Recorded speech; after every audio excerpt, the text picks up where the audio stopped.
Someone says, I love you so much, and then suddenly you feel, oh my god, it's a little too much to handle. Then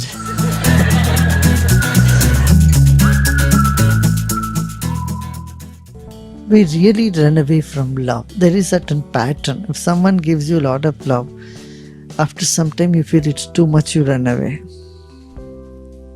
Hasn't this happened to you? How many it has happened? How many of you have experienced this? Someone says, I love you so much, and then suddenly you feel, oh my god, it's a little too much to handle. Then even if people say that, give you too much compliments or say things, you feel you cannot handle, you want to run away. So that silent vibration of love can also make you run away if you are not used to it. That could be one. That's one possibility. Number one. Second possibility is it is the ego that thinks whenever I get something, I have to give something back. That is a program in the mind. The mind says, no, I don't want to give anything. So then also, in the subtle way, the mind starts withdrawing. The ignorance of not knowing we are all one. Not knowing that there is only one thing, there is no way to run, no way to go. It is said, if you get angry on the planet, on the earth, on the ground that you are, you have to fall on the ground only. If you say, no, I don't want to be on the ground, you jump up, but you will fall on the ground only again.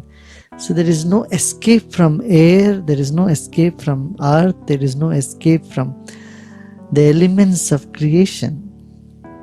The mind wants to run away, it is just an ignorance. You see what I'm saying?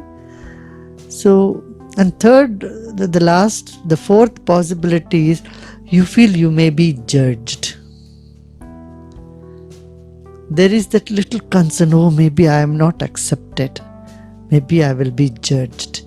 This sense of I will not be accepted, I will be judged, which got ingrained from a childhood. Because the parents always saying, you must be perfect, you should do this, you should do this.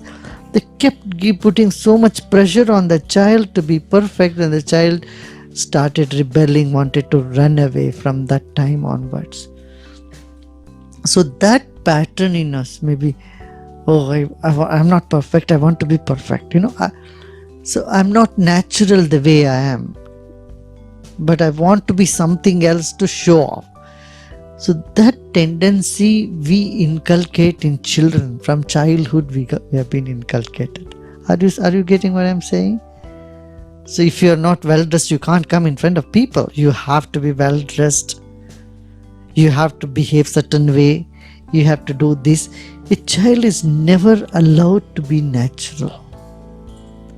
And we are being programmed such that, but the mind wants to be free from being into this programming.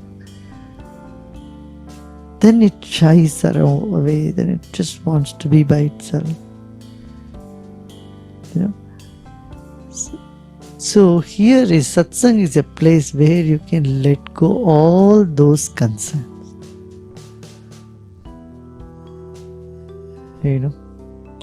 You will be accepted the way you are.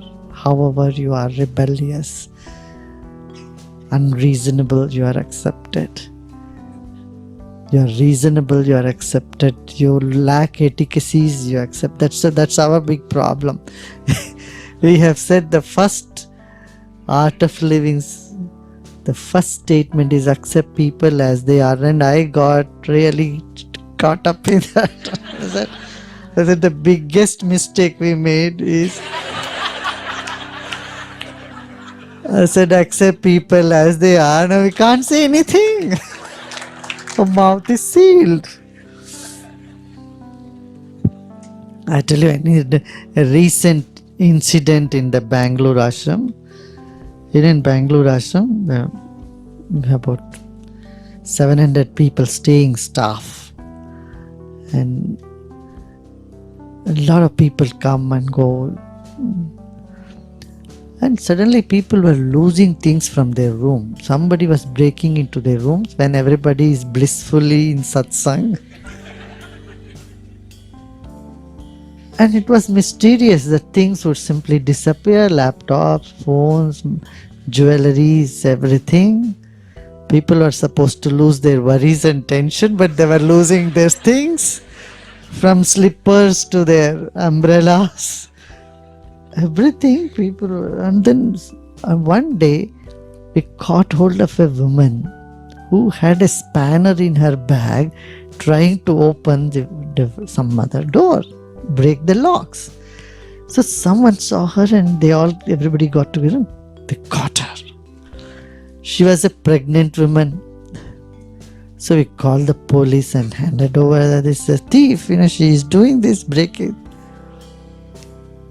Now police took her, and then she's a pregnant woman. Later at 8 o'clock they call. The police calls, we can't keep her in the police station. Can you keep her in the ashram?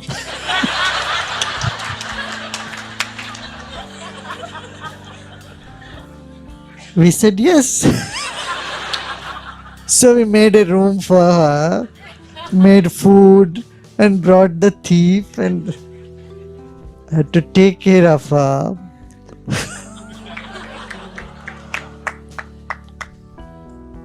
I mean, this news they brought me, they asked, the police is asking, I said, yes, definitely, call her and keep her.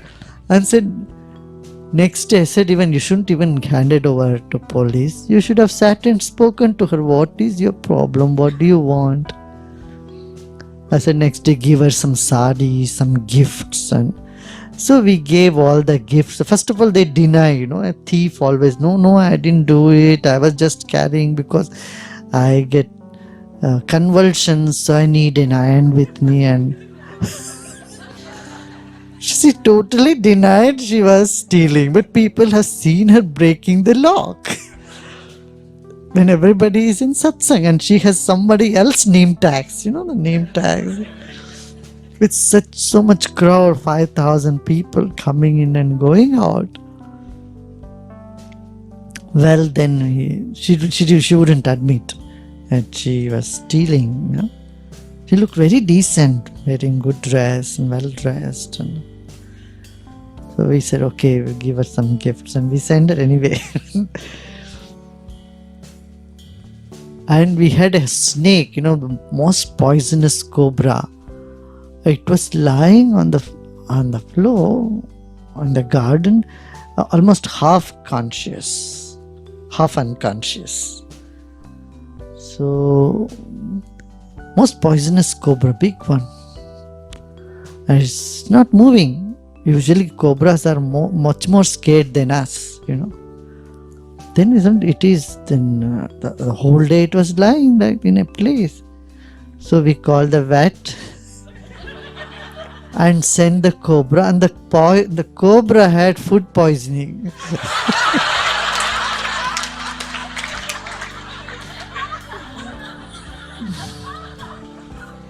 So he had to be kept in the ICU. For 3 days it was in ICU. Can you imagine? So after 3 days it became well, and then the doctor says, what do we do with the cobra now?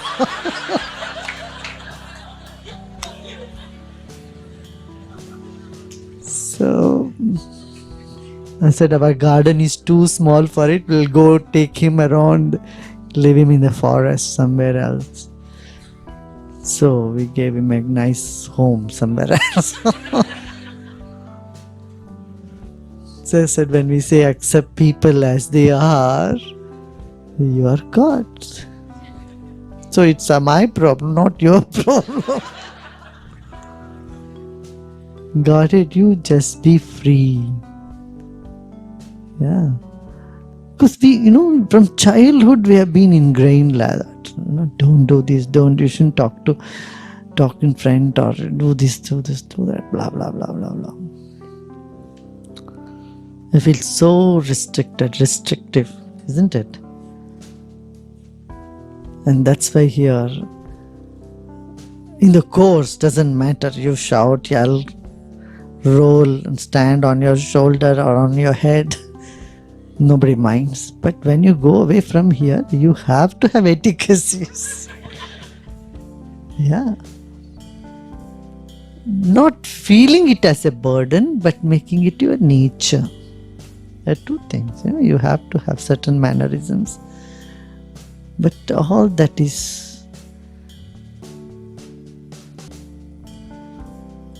should be natural to you. It's not that imposed and feel judged. You will not be judged here, okay?